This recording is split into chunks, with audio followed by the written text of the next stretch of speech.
Ladies and gentlemen, a new snapshot has been released for Minecraft Java Edition 1.13. Here is Minecraft 18w08b.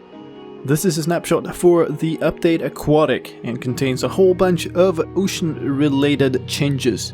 My name is slicedlime. Let's go on an underwater journey together through all of these changes. Let's start out with the world generation. In the previous snapshot from yesterday, a bunch of new ocean biomes were introduced.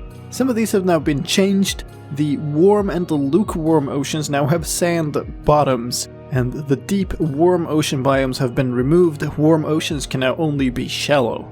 Let's move on to mobs, because in this version there are new fish in the ocean. Some of the fish in Minecraft now exist as mobs. Cod will spawn in moderate oceans, that is cold, normal or lukewarm. Salmon will spawn in frozen and cold ocean and rivers. Pufferfish will spawn in lukewarm and warm oceans. They also will expand when you get near to them, and they give poison when they expand. After that they will shrink down to their normal size after expanding. They have an intermediate state, so there are 3 sizes of pufferfish in total. When on land, cod and salmon are always sideways bumping around, and as you might expect, fish on land will eventually suffocate and die. When in the actual water, cod and salmon are social fish. They will swim around in small shoals. You can also catch these fish. If you have a water bucket and click on a fish, then you will pick it up and you will get a bucket with a fish in it, and that fish will not despawn. Finally, there are new fish icons to all of these when they are in icon form. These aren't complete yet. There are more changes coming soon, including tropical fish and clownfish. Let's talk about some gameplay changes. The visibility in water has been changed. Respiration and water breathing no longer directly affect your sight range. You can see better underwater the longer you stay there, up to a maximum visibility which is achieved after less than a minute. If you go back out of the water, you'll quickly lose your water vision and then slowly adapt again when you go back in.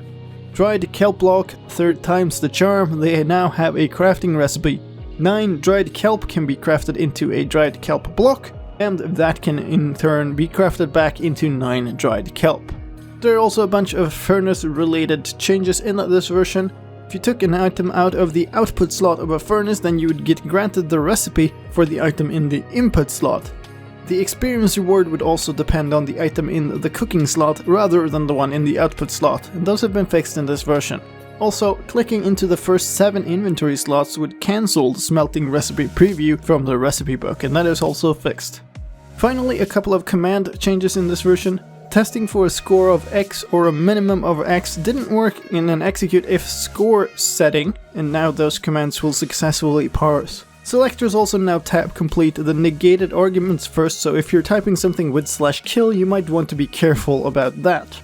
Those were all the changes for 18w08b. If you want to try this version out, head into your Minecraft launcher, open the Launch Options tab, and select Enable Snapshots in there. You'll get a message, read that, and then click OK, head back to the News tab, and select the latest snapshot profile from the drop-down box there. Now start the game and you'll be playing the latest snapshot version, which is currently this one, 18w08b. Do keep in mind that these snapshots are not compatible with the latest version of Minecraft, and they are unstable. If you try it, don't expect your world to work anymore with older or newer versions, and you might lose it all. So if you try to do it on a copy of your world, or on a test world. And that was all for this time. My name is slicedlime, thank you for watching, and I'll see you next time.